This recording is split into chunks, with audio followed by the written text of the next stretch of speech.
Just another quick tip number 2. Catching stragglers after you've moved the box they landed in. I'll link the video to where I caught this swarm. But catching stragglers, once you have their queen scent on you, all you got to do is walk over here, shake the branch where the ones that were out looking, or the ones that hadn't lit when you took off with them, because I did the Pied Piper of bees. Because the cart they were on, all I did was just rolled it right on over here. You can see it in the distance. Just slow rolled, a little slower than I'm walking right now. Just walked it over there, set the box down.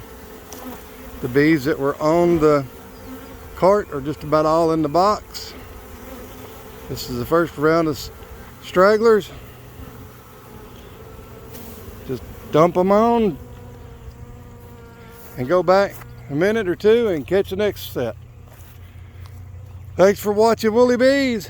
That's just another good quick tip for you folks that are new to beekeeping. A lot of you old hands don't even know this. Thanks for watching.